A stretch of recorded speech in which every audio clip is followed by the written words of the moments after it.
Hello friends, मैं रवि रंजन स्वागत करता हूं ITI technical information YouTube channel पे। तो दोस्तों, ये वीडियो काफ़ी महत्वपूर्ण होगा क्योंकि आज हम लोग माइक्रोमीटर से संबंधित कई महत्वपूर्ण प्रश्न को सॉल्व करेंगे और इससे संबंधित कई पॉइंट्स को जानेंगे।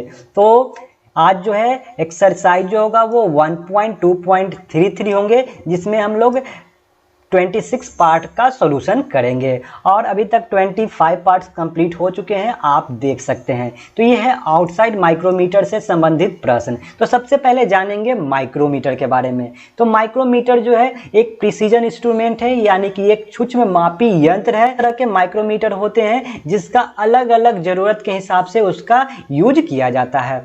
माइक्रोमीटर जो है दोस्तों नट और बोल्ट के सिद्धांत पे काम करता है, या फिर बोल सकते हैं लीड और पीच के सिद्धांत पे काम करता है, स्क्रू थ्रेड के सिद्धांत पे काम करता है। तो इस प्रकार से माइक्रोमीटर जो है स्क्रू और थ्रेड के सिद्धांत पे काम करता है। सन 1638 ईस्वी में विलियम गैसोजीन करके एक वैज्ञानिक थे, जो इंग्लैंड के वैज्ञानिक थे। उन्होंने ये माइक्रोमीटर की खोज की थी। अब जानते हैं माइक्रोमीटर के प्रकार। तो माइक्रोमीटर कई प्रकार के होते हैं, जैसे कि outside micrometer, depth micrometer, inside micrometer, digital micrometer, flange micrometer.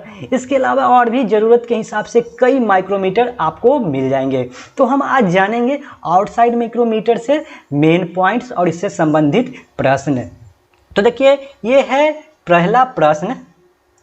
पहला प्रश्न पूछा गया है कि ये जो फिगर दिया गया है उस माइक्रोमीटर का नाम बताइए। क्या ये इनसाइड माइक्रोमीटर है, डेप्थ माइक्रोमीटर है, डिजिटल माइक्रोमीटर है, या फिर आउटसाइड माइक्रोमीटर है? तो ये जो माइक्रोमीटर है वो है आउटसाइड माइक्रोमीटर। तो ऑप्शन डी इसका करेक्ट होगा।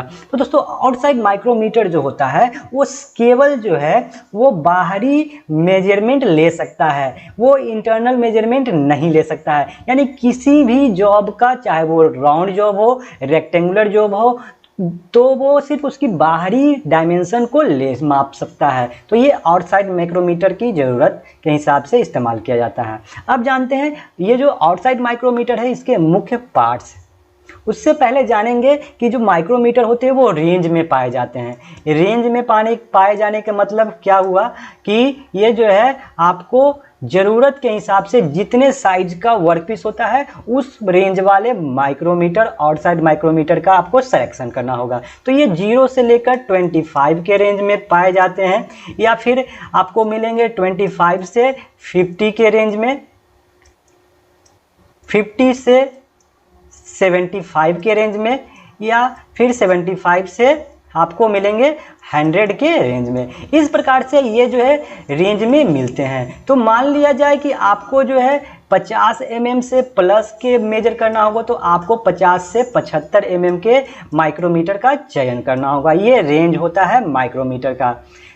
तो चलिए अब जानते हैं इसके मुख्य भाग। तो सबसे पहले आपको पता होना चाहिए कि फ्रेम। तो ये जो है फ्रेम है, ये ड्रॉप फोर्ज स्टील की बने होते हैं, या फिर कास्ट आयरन की बनी होती है, या फिर कास्ट स्टील की बनी होती है फ्रेम। ये जो है या तो आप बोल सकते हैं यू आकार के होते हैं, या फिर कहीं कहीं आपको सी आकार का भी बताया जाता है। तो ये शेप जो होता है या तो यू या तो सी शेप में होते हैं। अब जो है यहाँ पे एक लॉकिंग नट दिया जाता है। ये लॉकिंग नट इसलिए दिया जाता है कि जब आप किसी जॉब को मेजर करते हैं तो मेजरिंग करने के समय जो आपको रिक्वायर्ड, जो बिल्कुल सही से अगर वो जॉब लग गया है तो उसको लॉक करके आप साइज चेक कर सकते हैं। उसके बाद ये जो है आपका स्पिंडल होता है। स्पिंडल जो होता है क्रोमियम स्टील की बनी होती है, और यहीं पे आपको मिल जाता है छोटी सी जो है इस तरफ भाग जो देखेंगे इसको एनविल बोलता है। एनविल भी क्रोमियम स्टील की बनी होती है, लेकिन एनविल में दोस्तों यहाँ पे टिप, जो एनविल के जो टिप होते हैं यहाँ पे कार्बाइड टिप लगा दिया जाता है, कि जो घिसने वाले पार्ट्स होते हैं वहाँ पे कार्बाइड की टिप लगा दी जाती है, जिससे कि आपके जो है एनविल घिसे ना। अब जानते हैं एंड जो स्पिंडल होते हैं इस पे थ्रेड कटे होते हैं। ये थ्रेड बार बार पूछे जाते हैं आपके एग्जाम में कि जो स्पिंडल है उस पे कौन सी थ्रेड कटी होती है। तो स्पिंडल पे वो वी थ्रेड कटे होते हैं। यहाँ पे भी थ्रेड कटी होती है स्पिंडल पे, और इसका जो पिच होता है वो होता है 0.5 mm।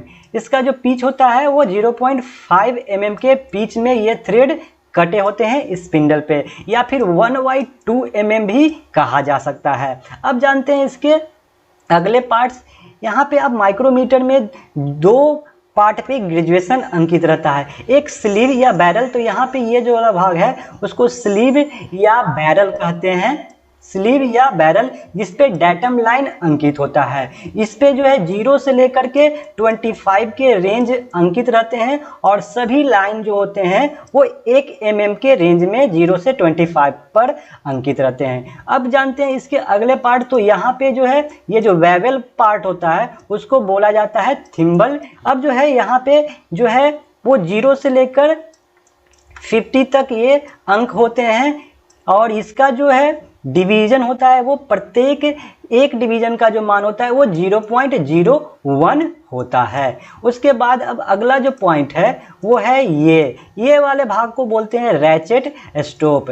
और रैचेट स्टॉप का इस्तेमाल किया जाता है जब आप मेजर करते हैं तब, क्योंकि जब मेजर करते हो तो क्या वो जॉब सही से आप टाइट किए हैं या नहीं, ये देखने के लिए रैचेट स्टॉप का प्रयोग करते हैं। जब वो सही से जॉब में टच कर जाता है और अच्छे से फिक्स हो जाता है, तो जैसे ही आप रैचेट स्टॉप को घुमाते हैं उससे पता वो किरकिर की आवाज़ आती है, जिससे पता चल जाता है कि जॉब सही से जॉब टच कर गया है वर्क पीस में, और उसके बाद आपको वो नहीं घुमाना है। तो ये है माइक्रोमीटर, आउटसाइड माइक्रोमीटर के महत्वपूर्ण पॉइंट्स। चलिए अब इससे प्रश्न को सॉल्व करते हैं।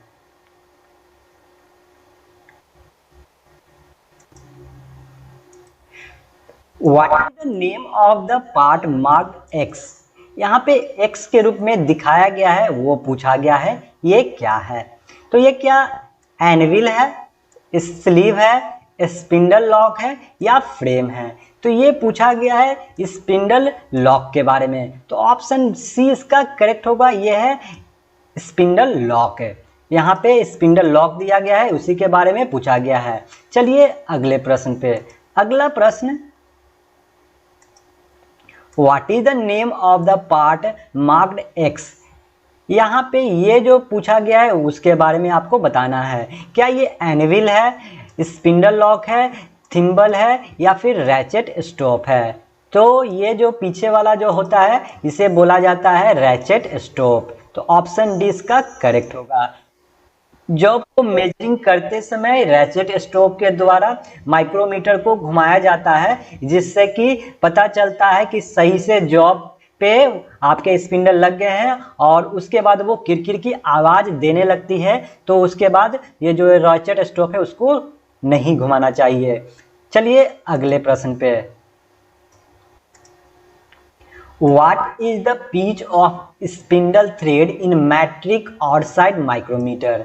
मैट्रिक ऑक्साइड माइक्रोमीटर में स्पिंडल थ्रेड का पिच क्या है? तो बहुत ही महत्वपूर्ण प्रश्न है, जिसमें पूछा गया है कि जो मैट्रिक ऑक्साइड माइक्रोमीटर होता है उसके स्पिंडल पे पता है कि थ्रेड कटा होता है, तो उसकी थ्रेड की पिच पूछी गई है। तो वो पिच क्या है? 0.1 mm या फिर 0.5 mm या 0.01 mm या 0.02 mm। तो अभी बताए थे कि जो है इस पे जो थ्रेड कटी होती है उसकी पिच जो होती है वो 0.5 mm होती है। तो ऑप्शन बी इसका करेक्ट होगा। और ये जो 0.5 mm होते हैं, अगर बात की जाए ये किस टाइप के थ्रेड हैं, तो वो थ्रेड हैं वो भी थ्रेड होते हैं। चलिए अगले प्रश्न पे है। What is the accuracy of outside micrometer in metric? Metric outside micrometer की सटीकता क्या है? तो यहाँ लिस्ट काउंट के बारे में पूछा गया है माइक्रोमीटर के बारे में। तो क्या 0.04 mm, 0.03 mm, 0.02 mm या फिर 0.01 mm? तो मेट्रिक सिस्टम में जो आउटसाइड माइक्रोमीटर का एक्यूरेसी या लिस्ट काउंट होता है वो 0.01 mm होता है। वही अगर ब्रिटिश सिस्टम में पूछा जाए तो वो होता है 0.001 इंच। ये होता है ब्रिटिश सिस्टम में 0.001 इंच। चलिए अगले प्रश्न पे। What is the value of one main division in outside micrometer? Outside micrometer में एक मुख्य विभाजन का वैल्यू क्या होता है? तो वन मेन डिवीजन के बारे में पूछा गया है। तो बताइए कि वन मेन डिवीजन में आउटसाइड माइक्रोमीटर में वन मेन डिवीजन का मान क्या होता है? क्या 1 mm, 2 mm, 3 mm या 4 mm? तो इसका करेक्ट आंसर होगा ऑप्शन ए 1 mm जो होता है वन मेन डिवीजन का वैल्यू होता है। चलिए अगले प्रश्न पे। अगला प्रश्न है what is the value of one sub division in outside micrometer? Outside micrometer में एक सब डिवीजन का वैल्यू पूछा गया है। तो बताइए कि ये जो सब डिवीजन का जो वैल्यू होता है वह एक सब डिवीजन का वैल्यू क्या होगा? 1 mm, 1.5 mm, 0.5 mm या 2 mm? तो वन सब डिवीजन का वैल्यू जो होता है आउटसाइड माइक्रोमीटर में वो 0.5 mm होता है। तो ऑप्शन सी इसका करेक्ट होगा। चलिए अगले प्रश्न पे। What is the value of one thimble division in outside micrometer? Outside micrometer में थिम्बल डिवीजन का वैल्यू क्या है? तो वन थिम्बल डिवीजन का वैल्यू पूछा गया है। तो बताइए कि वन थिम्बल डिवीजन का क्या वैल्यू होगा? 0.02 mm, 0.01 mm, 0.03 mm या फिर 0.04 mm? तो ये पूछा गया है, इसको आपको बताना है। तो थिम्बल डिवीजन का जो वैल्यू होता है वो 0.01 mm होता है। तो बी इसका करेक्ट होगा, क्योंकि थिम्बल डिवीजन का जो वैल्यू होता है वही आउटसाइड माइक्रोमीटर का लीस्ट काउंट होता है। तो इस प्रकार से 0.01 mm इसका थिम्बल डिवीजन का एक वैल्यू का मान होगा। चलिए अगले प्रश्न पे। What is the reading shown in outside micrometer 0 to 25 mm? इस आउटसाइड माइक्रोमीटर की सीमा 0 से 25 mm में क्या दिखाई देती है? तो यहाँ पे एक रीडिंग पूछा गया है, आउटसाइड माइक्रोमीटर का इमेज दिया गया है और इसमें रीडिंग आपको बताने हैं। तो आपको रीडिंग फाइंड करने के लिए 4 महत्वपूर्ण पॉइंट्स आपको पता होना चाहिए। सबसे पहला आपको रेंज पता होना चाहिए कि रेंज क्या है। सेकेंड जो है वो आपको पता होना चाहिए मेन डिवीजन पता होना चाहिए सेकेंड। उसके बाद आपको पता होना चाहिए सब डिवीजन अगर आपको पता है तो भी आप बना लेंगे। और उसके बाद आपको पता होना चाहिए थिम्बल डिवीजन। ये अगर आपको पता है तो आप रीडिंग आसानी से फाइंड कर सकते हैं। तो चलिए सबसे पहले आपको रेंज चेक कर लेना है। तो यहाँ पे रेंज जो है वो आपको दिया रहेगा, वो 0 से 25 के रेंज है, यानी कि आपको रेंज जो है वो 0 से 25 तक दिया गया है। अब आपको क्या करना है, सबसे पहले आपको अब जो है मेन डिवीजन चेक करना होगा। तो माइक्रोमीटर का जो यहाँ पे 1 mm का मेन डिवीजन होता है और टोटल जो है वो 0 से लेकर 25 मेन डिवीजन दिए हुए हैं। तो यहाँ पे आप देखेंगे कि कितना मेन डिवीजन दिया गया है और आउटसाइड माइक्रोमीटर का एक मेन डिवीजन का मान जो होता है वो आपको पता होना चाहिए। तो यहाँ पे वन मेन डिवीजन का मान जो दिया है वो 1 mm दिया है। एक मेन डिवीजन का मान 1 mm यानी 1 mm दिया है। तो यहाँ पे आप चेक कीजिए कितने मेन डिवीजन दिए हैं। तो आप देखिए ये 0 है, ये 5 है, ये 10 है। 10 के बाद आप देखें ये 11 हो जाएगा, उसके बाद 12 और ये 13। तो मेन डिवीजन कितना हुआ? 13 मेन डिवीजन होगा।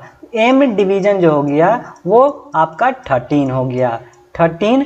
और इसको मल्टीप्लाई करेंगे, जितने मेन डिवीजन होते हैं उससे एक मेन डिवीजन का जो मान होता है उससे मल्टीप्लाई करते हैं। तो 1 mm से इसको मल्टीप्लाई करेंगे तो ये हो जाएगा 13 mm। ये 13 हो गया। उसके बाद आपको अब सब डिवीजन देखना है। तो सब डिवीजन जो होता है वो नीचे वाला होता है, ये जो नीचे लाइन किया हुआ है वो है सब डिवीजन। तो यहाँ पे एक सब डिवीजन दिख रहा है। तो एक सब डिवीजन का जो वैल्यू होता है, एक सब डिवीजन का वैल्यू जो होता है वो 0.05 mm होता है। एक सब डिवीजन का वैल्यू जो होता है वो 0.05 mm होता है। तो यहाँ पे आप सब डिवीजन को लिखेंगे, सब डिवीजन बराबर हो गया 1 सब डिवीजन और इसको मल्टीप्लाई करेंगे 0.5 से। तो ये हो जाएंगे कितना 0, यहाँ हो जाएगा 0.5, यहाँ 13 के बाद 2 0 दे देंगे और यहाँ पे हो जाएगा 0.50। अब देखना है आपको थिम्बल डिवीजन। थिम्बल डिवीजन कौन सा है, यहाँ पे होता है वो थिम्बल डिवीजन होता है। और एक थिम्बल डिवीजन का वैल्यू जो होता है, वो 0.01 mm, ये थिम्बल डिवीजन का वैल्यू एक थिम्बल डिवीजन का हो। तो यहाँ पे कितने थिम्बल डिवीजन दिए गए हैं वो आपको देखना है। तो यहाँ पे 0 से लेकर ये 5 हो गया, ये 10 हो गया, उसके बाद यहाँ 15 देख सकते हैं और ये 20 है। तो इसमें आपको चेक करना है कि जो डेटम लाइन के साथ जो रेखा थिम्बल का जो लाइन जो है वो डेटम लाइन के साथ कौन मैच कर रहा है। तो यहाँ पे देखिए ये जो है लाइन मैच कर रहा है, जो एरो दिखाया गया है, तो ये 10 है। उसके बाद ये 11 हो जाएगा, ये 12 हो जाएगा और ये 13। तो थिम्बल डिवीजन जो दिया है वो आपका कितना दिया है, थिम्बल डिवीजन जो हो गया आपका 13 हो गया। तो यहाँ पे 13 इंटू मल्टीप्लाई करेंगे आपको 0.01 से, तो इसको मल्टीप्लाई करेंगे तो ये हो जाएगा 13.13। अब इसको ऐड कीजिए, ये 3 हो जाएगा, ये 6 हो जाएगा और पॉइंट, उसके बाद ये 3 और ये 1, तो ये हो जाएगा 13.63 इसका लिस्ट काउंट। तो दोस्तों आपने देखा कि किस प्रकार से माइक्रोमीटर का रीडिंग लिया गया है। तो सबसे पहले आपको रेंज पता हो जाना चाहिए, उसके बाद आपको मेन डिवीजन, उसके बाद आपको सब डिवीजन और उसके बाद थिम्बल डिवीजन। इन सभी का वैल्यू अगर पता है तो आप आसानी से रीडिंग फाइंड कर सकते हैं। तो चलिए इसका करेक्ट आंसर होगा वो होगा 13.65 mm। तो सी इसका बिल्कुल करेक्ट आंसर होगा। चलिए अगले प्रश्न पे। अगला प्रश्न है, what is the working principle of outside micrometer. Outside micrometer का कार्य सिद्धांत क्या है। तो बताइए कि ये जो आउटसाइड माइक्रोमीटर है उसका जो है प्रिंसिपल या वर्किंग सिद्धांत क्या है। तो क्या ये नट और स्क्रू के सिद्धांत पे काम करता है, स्क्रॉल एंड लीवर के सिद्धांत पे, रैक एंड पिनियन के सिद्धांत पे, या फिर स्लाइडिंग अटैचमेंट के सिद्धांत पे। तो ये काम करता है स्क्रू और नट के सिद्धांत पे, तो ऑप्शन ए इसका करेक्ट है। या फिर स्क्रू थ्रेड के सिद्धांत पे, लीड एंड पिच के सिद्धांत पे कार्य करता है। चलिए अगले प्रश्न पे। What is the name of the part marked x. ये जो एक्स के रूप में चिन्हित किया गया है उसे बताइए। क्या ये वाशर है, स्पिंडल है, थिम्बल है या फिर टेपर्ड भाग है। तो बताइए ये जो है क्या है, ये है स्पिंडल। तो ऑप्शन बी इसका करेक्ट होगा, ये है स्पिंडल। स्पिंडल पे थ्रेड कटे होते हैं और स्पिंडल पे जो थ्रेड कटे होते हैं उसकी पिच जो होती है वो 0.5 mm होते हैं। और ये जो थ्रेड होती है वो कौन सी थ्रेड होती है, तो वी थ्रेड होती है। कई बार प्रश्न में पूछा गया है कि जो माइक्रोमीटर के स्पिंडल पे थ्रेड कटे होते हैं वो किस थ्रेड कटे होते हैं, तो वी थ्रेड कटी होती है। चलिए अगले प्रश्न पे। अगला प्रश्न है, what is the name of the instrument shown in figure. चित्र में दिखाए गए यंत्र का नाम बताइए। तो ये फिगर दिया है, उसके बारे में बताइए कौन सा है। Inside micrometer, depth micrometer, outside micrometer, screw pitch micrometer. तो ये है इनसाइड माइक्रोमीटर। ऑप्शन ए इसका करेक्ट होगा। इनसाइड माइक्रोमीटर का प्रयोग करते हैं किसी भी हॉल को जांचने के लिए, हॉल में बोर को जांचने के लिए, या फिर इसके द्वारा किसी भी स्लॉट का पैरेललिज्म जांचने के लिए, समानांतरता जांच करने के लिए भी इनसाइड माइक्रोमीटर का प्रयोग किया जाता है। किसी भी स्लॉट का अगर वो समानांतरता भी जांचने के लिए इनसाइड माइक्रोमीटर का इस्तेमाल किया जाते हैं। तो ये एक माइक्रोमीटर का ही भाग है जिसमें ये यहाँ पे एक एक्सटेंशन रॉड लगी होती है और यहाँ पे एक्सटेंशन रॉड लगी होती है, स्पेसिंग कॉलर लगा होता है, ये हैंडल होती है और यहाँ पे लॉकिंग कॉलर स्क्रू भी ये दिया गया है और ये माइक्रोमीटर का हेड होता है। यहीं पे आपको थिम्बल, यहाँ पे थिम्बल मिल जाता है और यहाँ पे बैरल या स्लीव मिल जाता है जिससे कि जॉब को सही मेजर किया जा सकता है। तो ये है इनसाइड माइक्रोमीटर। चलिए अगले सिद्धांत पे। What is the name of the part shown in figure. चित्र में दिखाए गए ये जो इमेज है इसके बारे में बताइए। क्या ये हैंडल है, स्पेसिंग कॉलर है, स्पिंडल है या फिर एक्सटेंशन रॉड है। तो ये है एक्सटेंशन रॉड। तो ऑप्शन डी इसका करेक्ट होगा। ये एक्सटेंशन रॉड के सहारे ही इनसाइड माइक्रोमीटर से मेजर किया जाता है। जितने साइज की ज़रूरत होती है उतने साइज के एक्सटेंशन रॉड जो है इनसाइड माइक्रोमीटर में लगाया जाता है और उसके बाद मेजर किया जाता है।